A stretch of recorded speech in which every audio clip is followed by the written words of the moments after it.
The U.S. bishops are set to debate and vote on their long-awaited teaching document on Eucharistic coherence. Will they draw a line in the sand when it comes to communion for politicians advocating abortion rights?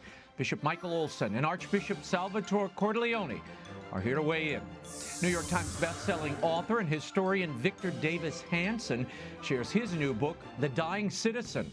And we continue to celebrate the silver anniversary of the world over with some of the great directors and actors we've featured over the last 25 years. The World Over begins right now.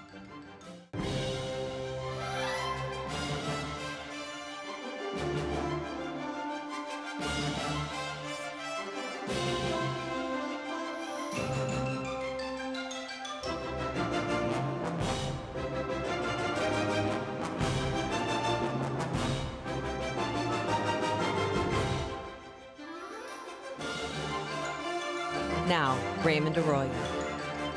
A warm welcome to all of you joining us in the United States and the world over. We have an important show for you tonight. If you'd like to comment, send us a tweet. I'm at Raymond Arroyo.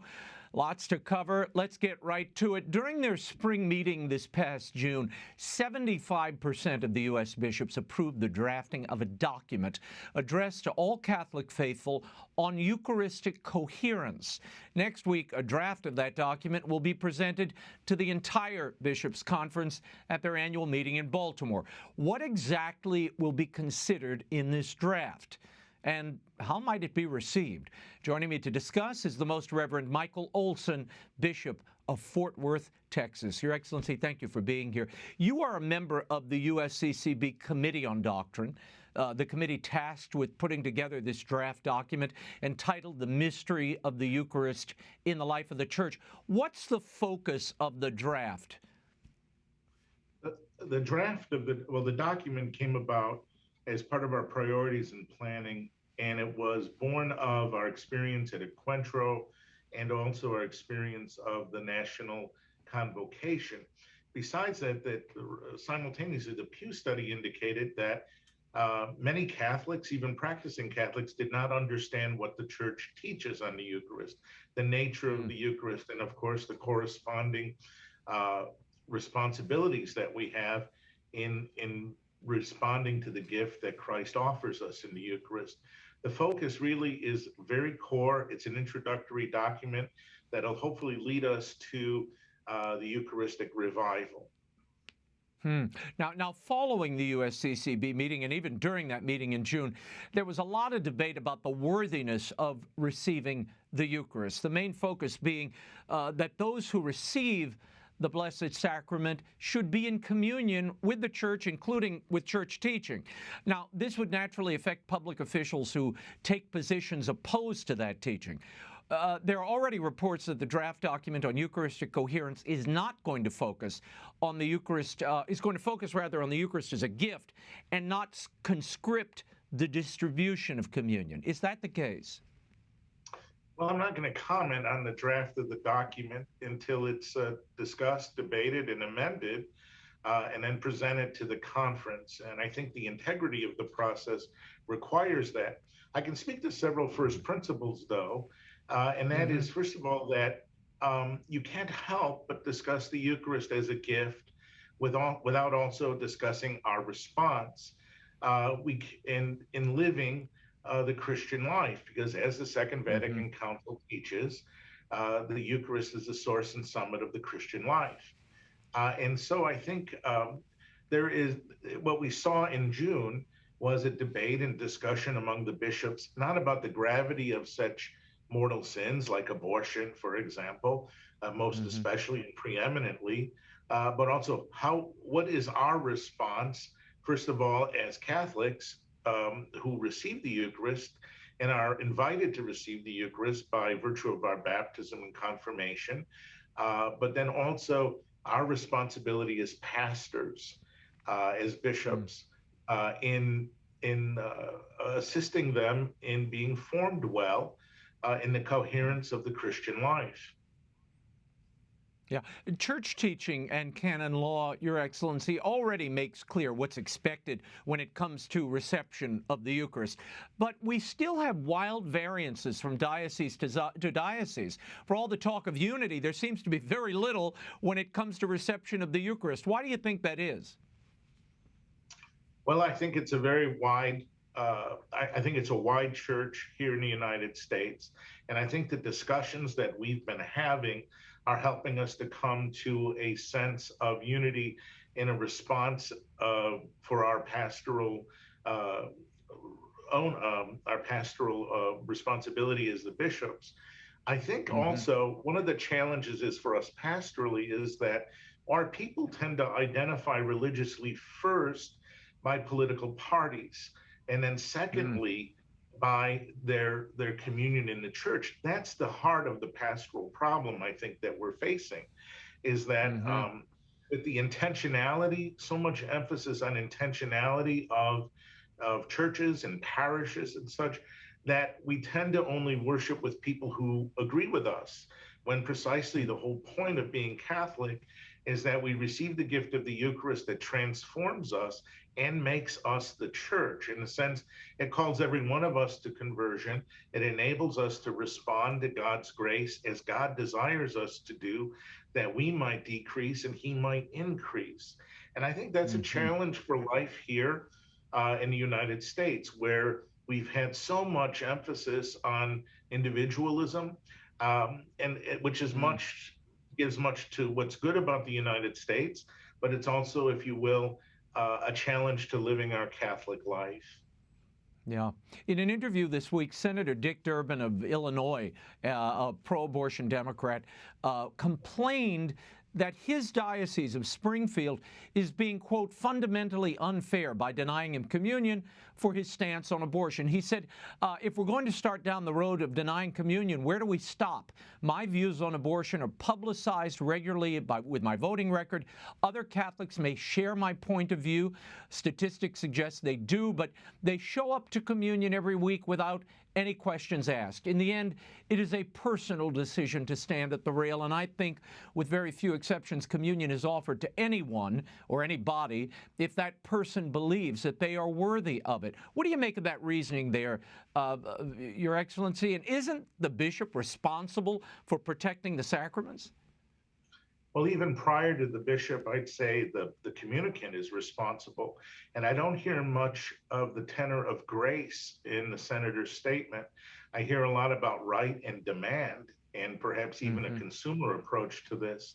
And then I think the bishop has a responsibility, both privately and publicly, especially when someone not only advocates, but enables and promotes the commission of grave sin, and then also sends the message that is scandal to encourage Catholics to live that way and to embrace that.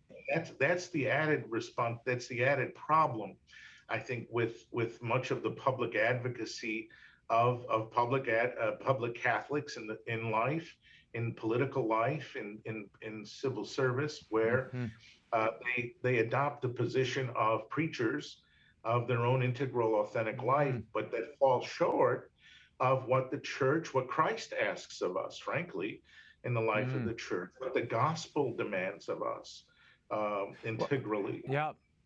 No, Bishop, I've said in recent weeks, I've been saying it for years, some of these public figures who are Catholic, they end up challenging, they're really attempting to challenge the teaching authority, not only of the bishops, but of the Pope himself, of what it means to be Catholic and what are the conditions of Catholicism, what full membership entitles us to and what it entails.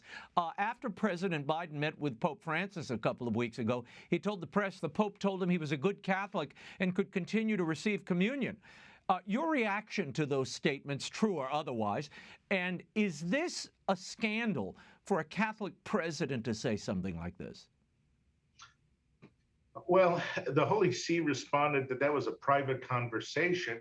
It also didn't affirm or deny if the Pope said what President Biden said he said. I think it's, first of all, wrong for the president to violate a pastoral conversation that way and to turn it into something political, all right, which is what he's doing, is he's saying, the Pope, who very much is committed to not judging, frankly, publicly, has judged him to be a worthy Catholic and he should keep on doing it. It doesn't ring true.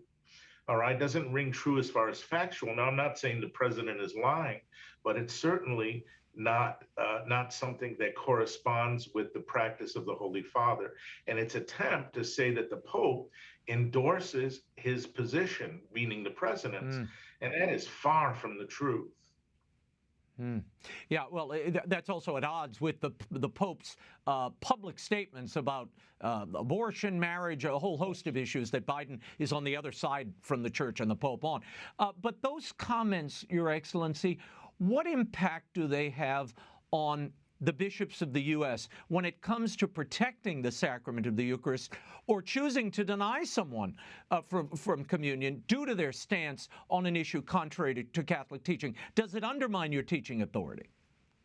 Well, I think it works against our teaching authority. The effect it should have on the bishops, and I really believe that for the most part it does, is that it underscores our responsibility that we were ordained to teach the gospel, the fullness of the deposit of faith, and that's not just a reaction politically driven, but it's a constant accompaniment that a bishop must make with all his people through his priests, his deacons, the religious, the laity, and in particular those who are entrusted with the vocation of public service and witness.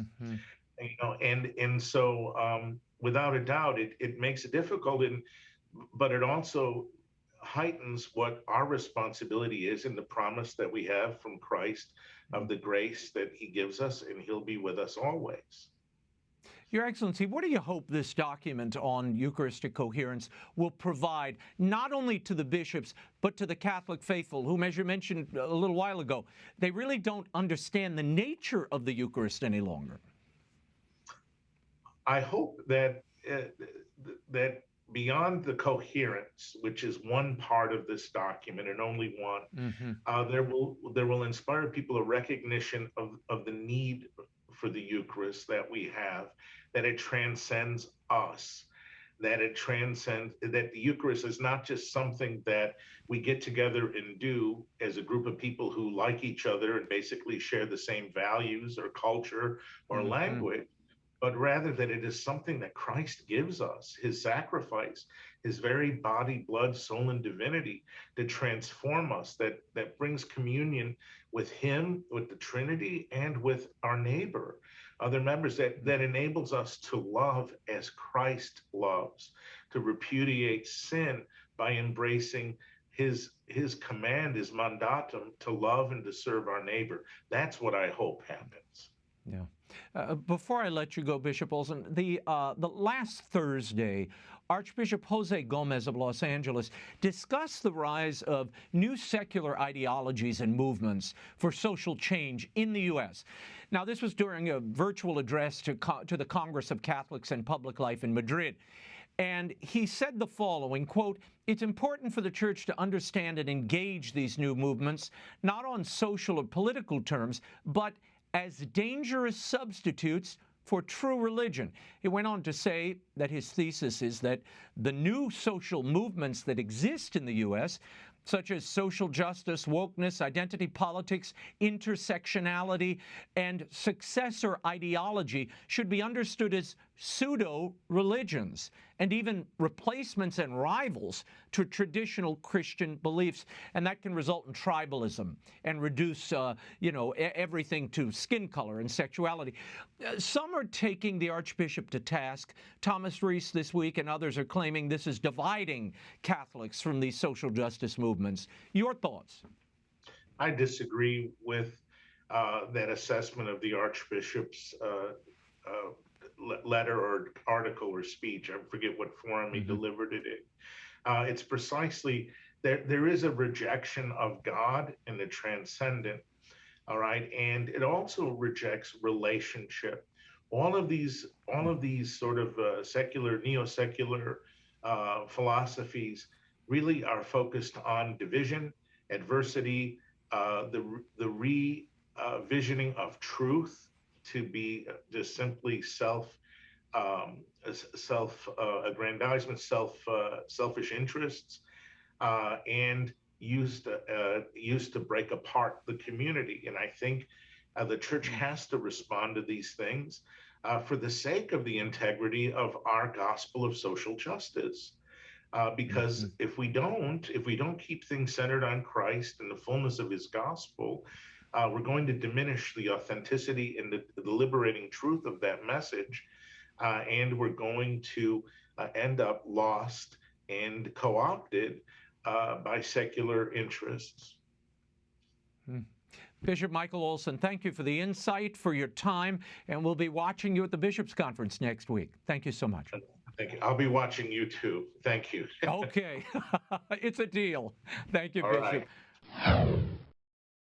My next guest has long advocated for a teaching document on Eucharistic coherence from the U.S. bishops. Here now with his thoughts on what we can expect from the USCCB next week and much more is the Archbishop of San Francisco, Salvatore Cordileone.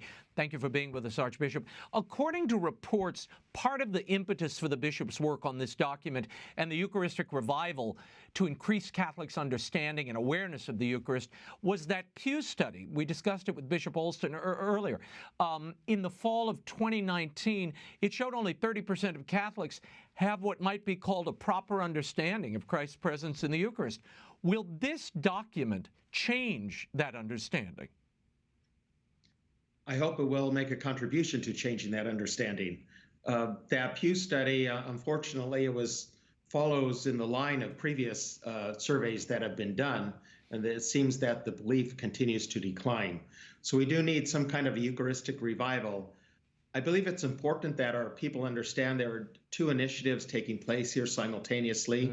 The Eucharistic revival that was really sparked by that Pew study, but ongoing concerns about the declining belief, is it's a process involving local gatherings and celebrations around the Eucharist in dioceses, then in parishes, culminating in a national event, something like a Eucharistic Congress, and the forming of Eucharistic missionaries. So it's a kind of a broader pastoral strategy.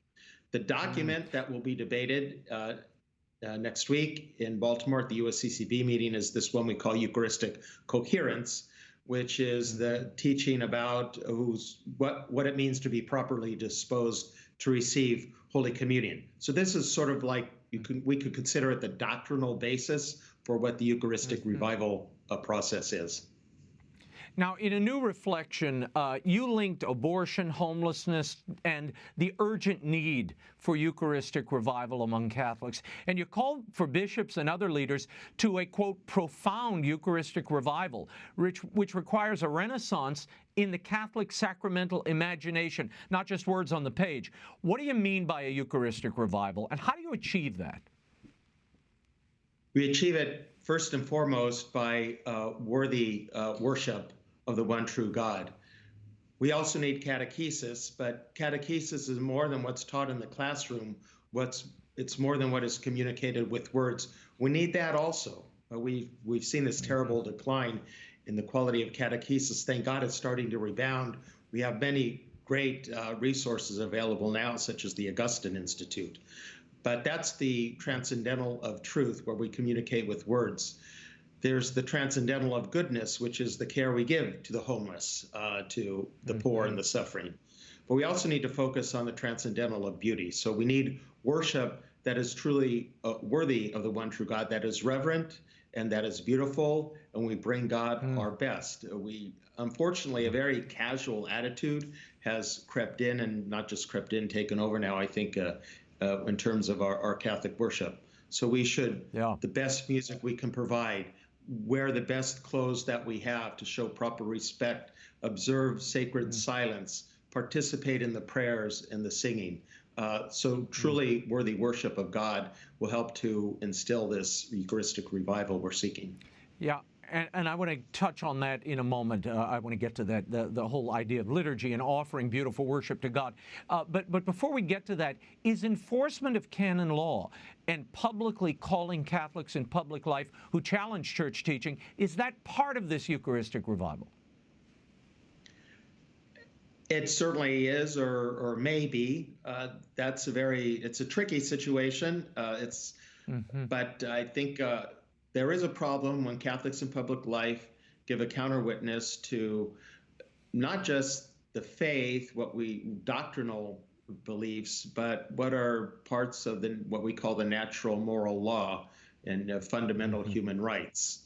That does create a problem, and we hope that we can take action to move such people down a path of conversion to embrace the totality of human life and dignity. As you know, I launched the Rose and Rosary for Nancy campaign. I'm asking my own people to pray and fast for our representative in Congress, Speaker Pelosi. They can sign up for that at the benedictinstitute.org. And then we send her a rose as a sign of people's praying the rosary and fasting for her. So we need to pray, we need to fast, we need to engage the spiritual resources that we have. Conversations have to take place, and it's up to each bishop in his own conscience when and whether or not to apply that kind of 915 about keeping people or declaring that someone is not to be admitted to communion. I want to change topics for a moment, and it is related. You brought it up earlier.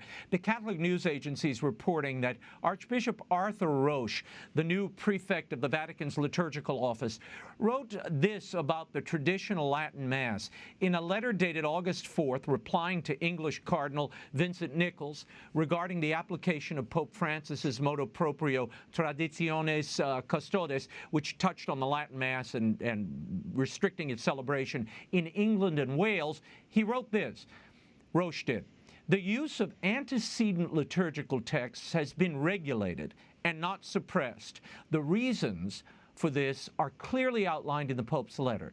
The misinterpretation and promotion of the use of these texts after only limited concessions by previous pontiffs has been used to encourage a liturgy at variance with conciliar reform, and which in fact was abrogated by Pope St. Paul VI as an ecclesiology that is not part of the Church's magisterium." Archbishop Cordileone, what do you make of Roche claiming the traditional Latin Mass was abrogated by Pope St. Paul VI? Is that true? Well, he would seem to be disagreeing with Pope Emeritus Benedict, who said it was not abrogated. I think we desperately need means for evangelization today, as secular and hostile to religion as the culture has become. We need to engage every possible means and resource we have for evangelization. And let's face it, the traditional way of worshiping is a great resource. Many young people are attracted to the beauty and the reverence. The critical thing is to do so in a spirit of unity and of communion with the Church. There is that element there that disparages the Second Vatican Council, that disparages the Reformed Mass, what we call the Novus Ordo. I think a lot of that has to do with the liturgical abuses rather than the form itself, but I've also seen criticisms of the form itself. So that element is there. But I don't see it as the preponderance of people who are attracted to more traditional forms of worship. So we can do it in a way that builds up unity in the Church. And, you know, Pope Emeritus Benedict spoke about this mutual enrichment of the two forms of the Roman Rite, and that's and this internal reconciliation. And I believe totally in his vision. Your Excellency, I want to continue at something you mentioned earlier.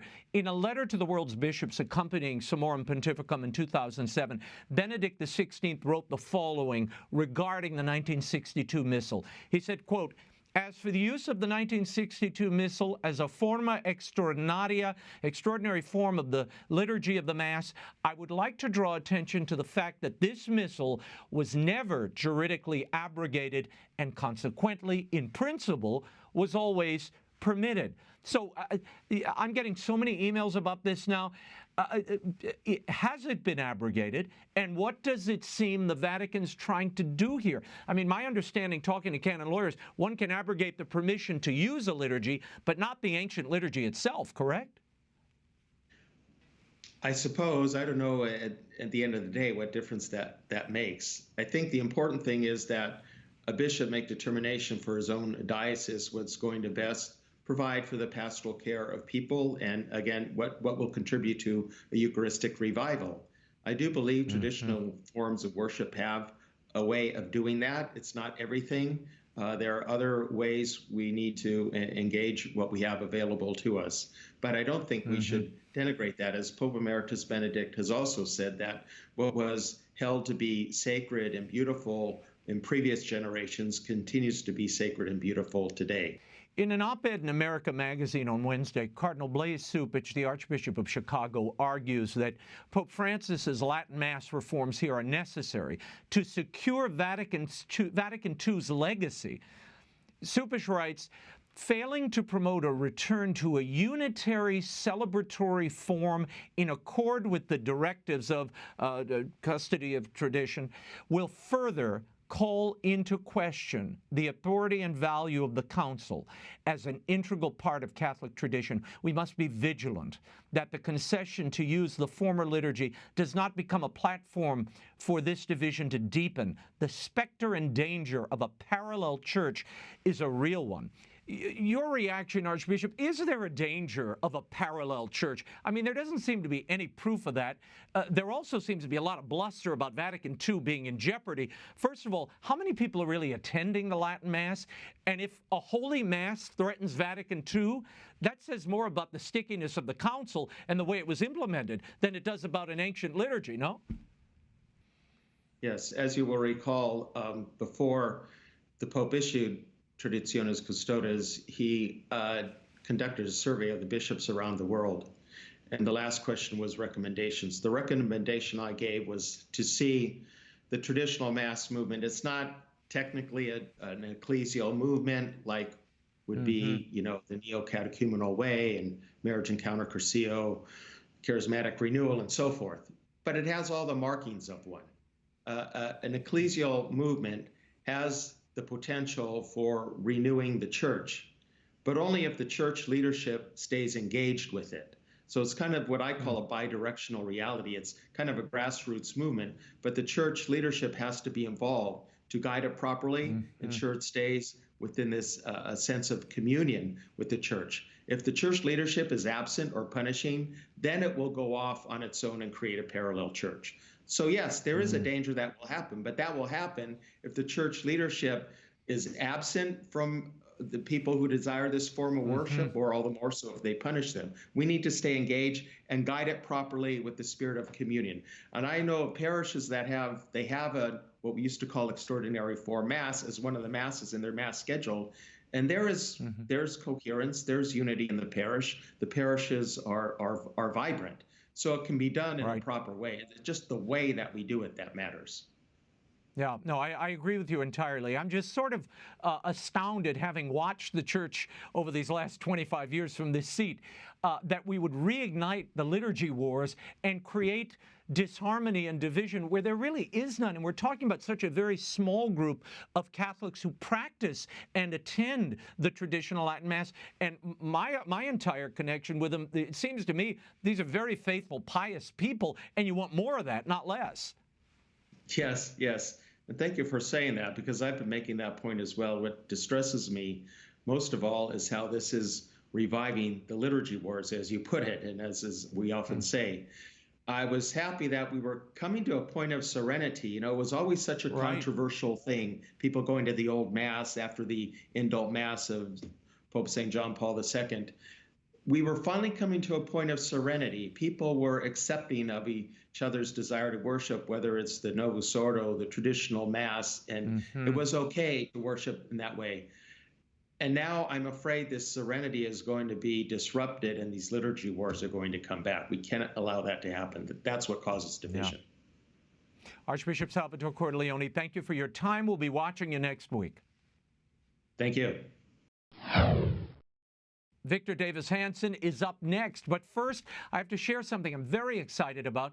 Between now and Christmas, I'm going on the Spider Who Saved Christmas book tour. This Saturday, I'll be kicking off the tour in Tampa, Florida, at the Barnes & Noble there. Next week, I'm in Mesa, Arizona, the Villages, Dallas, New Orleans, and Houston. I hope you'll come see me. We'll share some stories, talk about the book, and of course, I'll sign your copies. They make fantastic Christmas gifts. Go to RaymondArroyo.com. All the dates and locations are there. You folks in Tampa, I'll see you at Barnes & Noble this Saturday, November 13th. I'm also in Hollywood, Florida, at the Hard Rock Cafe, Wednesday, November 17th. For more details on the Spider Who Saved Christmas book tour, go to RaymondArroyo.com. He is a military historian, senior fellow at the Hoover Institute at Stanford University, and a New York Times best-selling author. Tonight he joins us to talk about citizenship, specifically U.S. citizenship. He's written a brand new book on the subject, The Dying Citizen, How Progressive Elites, Tribalism, and Globalism are Destroying the Idea of America. Please welcome Victor Davis Hanson to the program. Victor, thanks for being here. The Dying Citizen, the book paints a rather grim picture, Victor, of the nation's current condition. In the introduction, you write, contemporary events have reminded Americans that their citizenship is fragile and teetering on the abyss. And yet the calamities can also teach, indeed energize them to rebuild and recover what they have lost. What inspired you to write this now, and why focus on the question of citizenship? Well, I was trying to make sense of all of the anger and unrest of that terrible year, 2020, in terms of historical lessons, whether from actual history or philosophers. And I came to the conclusion that all of these things could be grouped together as illustrating a lack of citizenship, that when you have a middle class, a powerful, autonomous, independent middle class, then you don't have the tyranny of the very wealthy, whether that's the Silicon Valley wealthy or the Wall Street, and then you don't have the romance or the large numbers of the subsidized poor. And I talk about the importance historically of borders, of non-tribalism, that you judge people by the appearance, not by their superficial appearance, but by their common citizenship or their common bonds with people of their same space, of their sacred space. And then I talk about the elite attack on citizenship, whether the permanent administrative state, these people we did not elect, whether they're Anthony Fauci or Mark Milley or James Comey or James Clapper. And then the evolutionaries, Raymond, these are the people who feel human nature is so fluid and mobile, we have to keep updating the Constitution, whether that means scrapping the Electoral College or the traditions of a 9-person Supreme Court or 180-year filibuster and on and on. And finally, I talk about globalism. But the point is that from the bottom up, tribalism, illegal immigration, destruction of middle class, and from the elite down, the permanent state, the evolutionary impulse and globalization were emasculating the autonomous citizen. And all of this chaos we've seen the first 10 months, open borders, 2 million people coming across, the contradictions of citizens having to be vaccinated if they're in the military or federal employees, but not 2 million people who are non-citizens, or the sudden rampant inflation or the supply chain that's really hurting the middle class, and nobody's talking about it. Yeah, let's talk about that. Victor, let's talk about that for a second. This inflation rate hit a 31-year high last month. Consumer prices are well over 6% at this point. Treasury Secretary Janet Yellen is downplaying the numbers. She's saying high inflation won't persist beyond the next year, and she promised that the Fed will act to prevent 70s-style runaway inflation. Listen. I expect that next year, many of the supply bottlenecks that we're experiencing now in opening up our economy will recede. Sometime during the second half of the year, we'll see inflation rates moving back toward the 2% that we regard as normal. Now, Victor, your thoughts. How does she know high inflation will not persist? And can the Fed just wave this away? No, I think she's wrong. And I think people on the left like Larry Summers, have said she's wrong because she's not giving us all the information, Raymond. We owe $30 trillion. We're racking up deficits now at $2 trillion a year, and we're artificially keeping interest rates low because we can't service that debt without cutting vast social programs. So we're having this rendezvous with something's going to give, and people are not going to give their money to banks to lend out for 30 years at 3% when they're losing 7%, 8% of it on it a year. So when that happens, we know what Paul Volcker faced, and he was a lot more capable than Janet Yellen. And he said, we're going to have to raise interest rates and break inflation. And that caused a recession, and then we had stagflation. But he did get us out of it. But it was a miserable, as you remember, it was a miserable time from 1977 all the way to 1983. And it almost sank Ronald Reagan because he didn't get out of it for the first 2 years. And so we're headed in the wrong direction. And you're absolutely right to talk about the contempt they have for the middle-class citizen. When Ron Kane, the chief of staff, retweets a Harvard professor saying, well, inflation's just a matter of the high class. Tell that to somebody who can't afford a mammogram or can't put diesel fuel in their tractor. There's a contempt for the middle class are being clobbered. They're being clobbered by these price hikes, and we're talking gas, bread, milk, steak, turkey. I mean, forget Christmas gifts. They can't get bare essentials for some of them. It's breaking their budget. And they're self-induced. The problems are not because we're at war or Katrina. Think about it. We cancel pipelines. We cancel ANWR. We cancel new federal leases. We tell frackers you're going to be out of business in 10 years. We threaten them with price hikes and more regulation. We're pumping through almost 3 million barrels less than we were just 18 months ago. And then we beg the Saudis or we beg the Russians. But what do you make of the remedy? The remedy from Washington is let's pass a $1.75 trillion infrastructure package. How much of that actually goes to true infrastructure we have to decipher down the road. But then here comes the Build Back Better. Massive $4 trillion is what it's expected to blow here. Is that going to cure what ails us? Or does that simply deepen the crisis? That's what's really, that's Orwellian, because we know why they lost in Virginia and almost lost in New Jersey and had setbacks throughout the country. And that was because they had a cultural agenda that nobody wanted, and they were afraid of it. They were afraid their cities were not safe to walk at night. They were afraid of inflation. They were afraid their kids were being taught to hate people on the basis of their race. They were insulted when they brought their complaints to elected school boards. It wasn't because, as the Democrats claim, they didn't pass $4 trillion in borrowed printed money for more entitlements.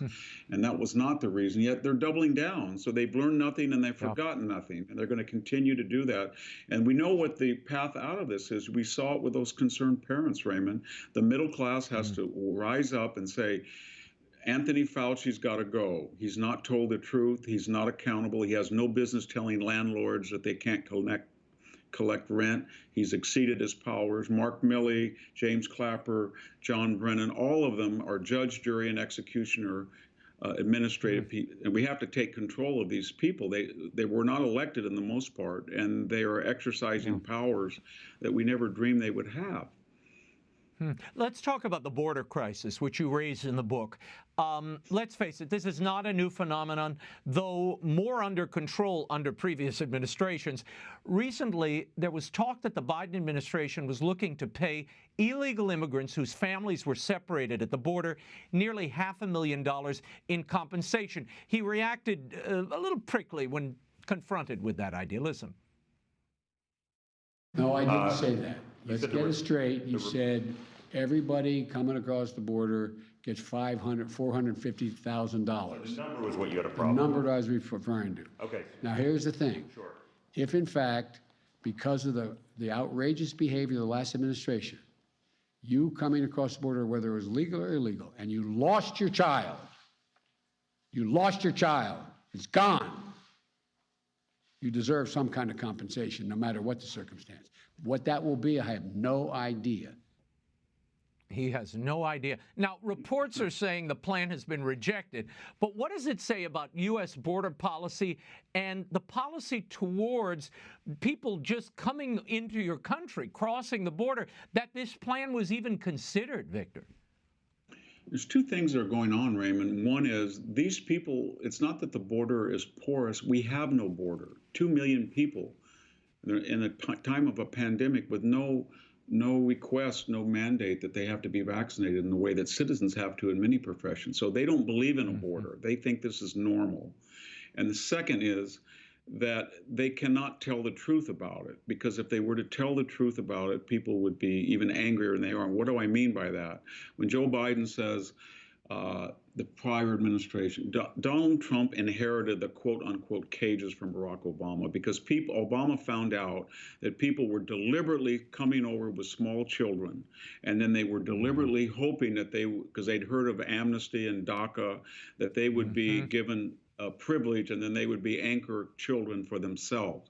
And they were breaking the law. And you could see this when Deputy Secretary, Press Secretary Jean-Pierre was caught, and she was asked specifically, why are you giving $450,000 with people who came here illegally that have complaints against the United States the moment they came in, but you're not going to do it for legal? And she said, why would we give people who came legally any money?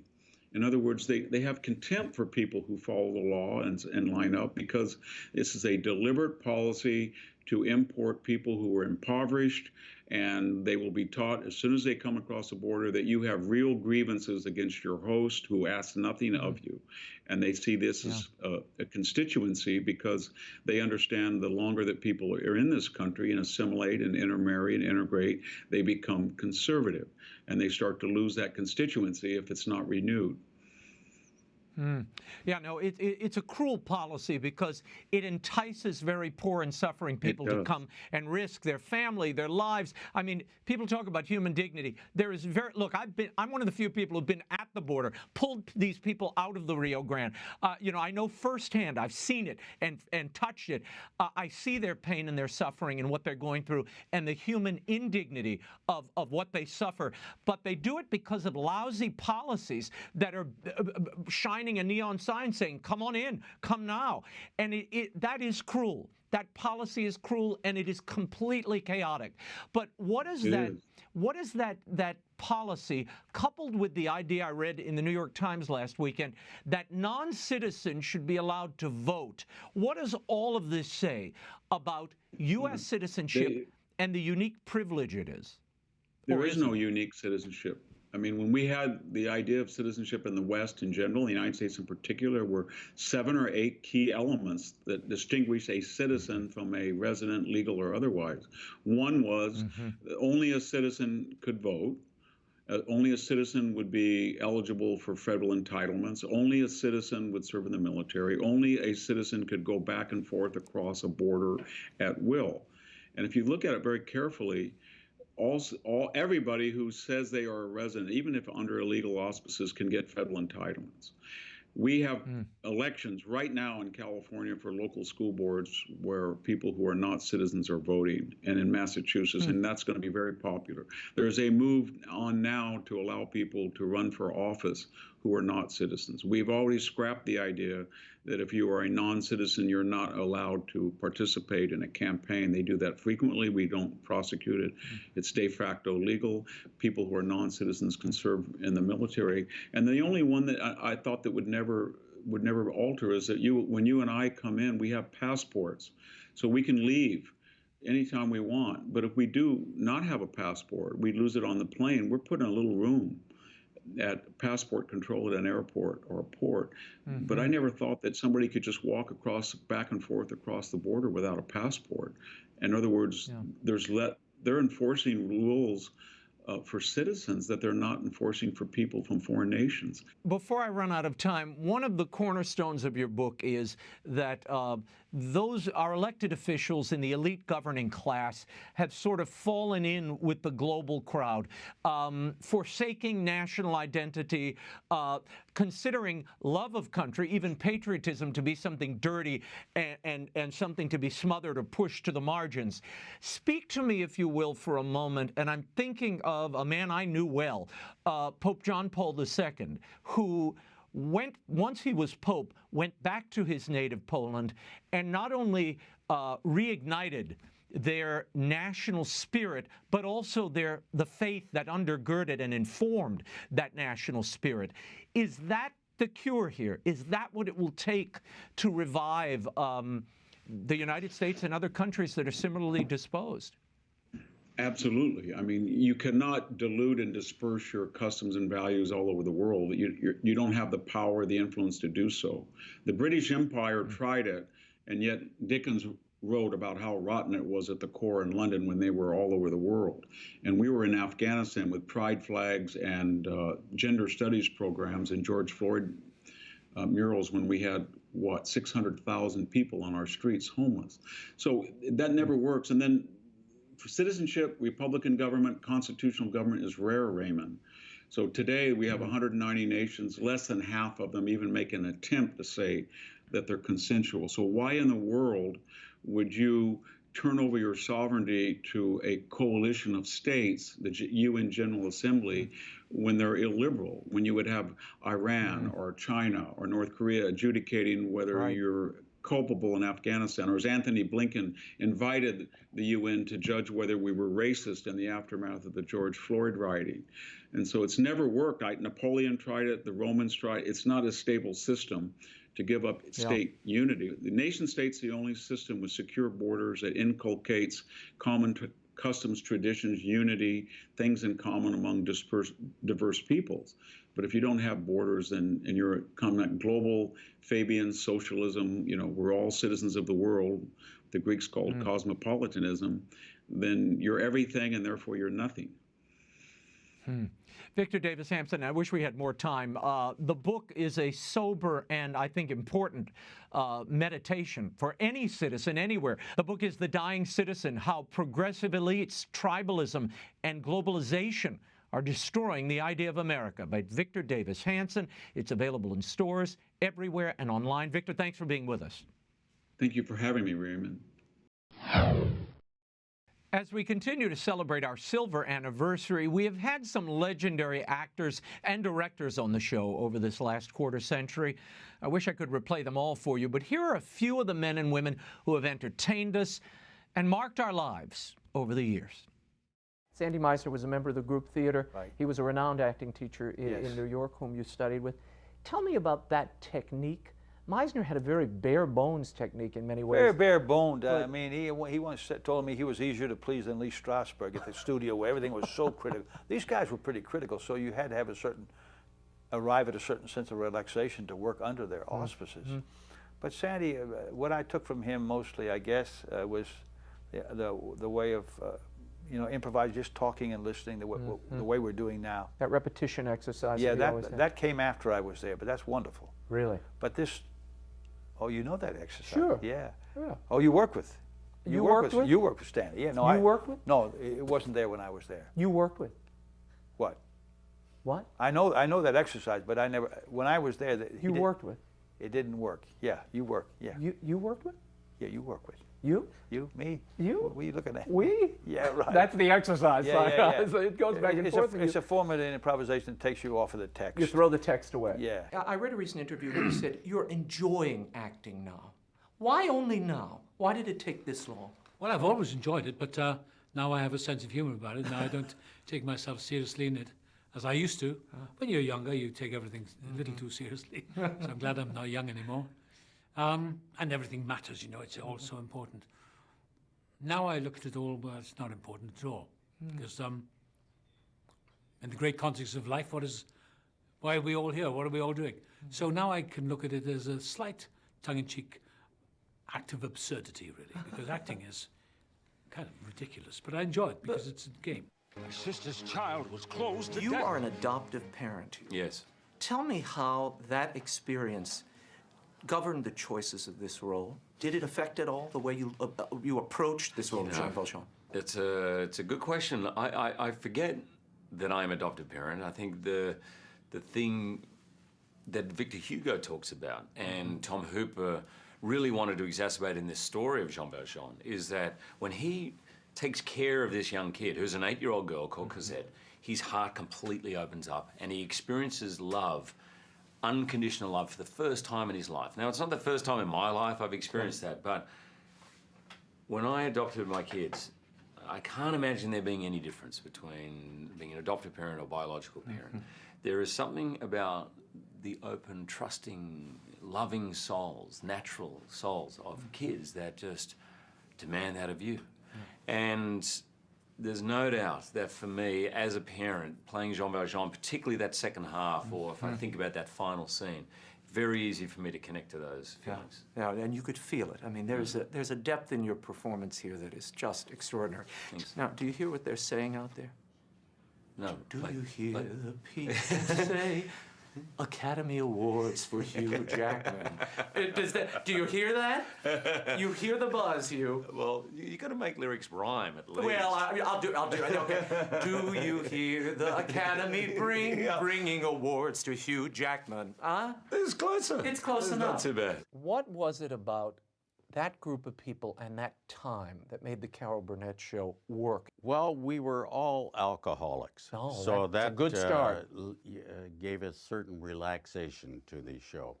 I guess it was the rhythm of the show, and Harvey and I were the best of friends, and Carol is the most generous person you can imagine, and so we never had any problems with a star going, I'll say that, and she was always willing to share the show, and I think that's what made it so good.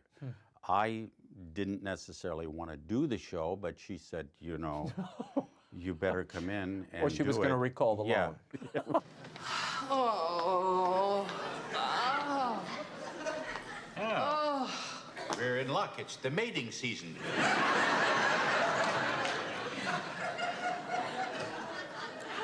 What's the matter with you, beauty? What was it like? You've had such amazing partnerships over the years. What was it like working with Harvey Korman? What was it about his particular straight man to your wacky, uncontrollable self that made those scenes crackle and work? Well, Harvey was probably the most intelligent person I have ever met. I mean, he knew everything about everything, but the man could not tie his own shoes. So I could put him on rather easily. And I would tell him things that had no way of being true, and he would buy them. So whenever I had the opportunity, I would stab him. And usually when a camera was rolling. Oh, yes.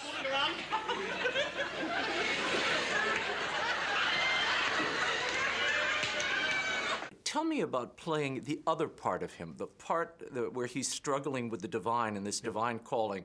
What drew you to that, and how did you approach it? And how do head injuries play a role here? Well, what drew me to that is the biblical account.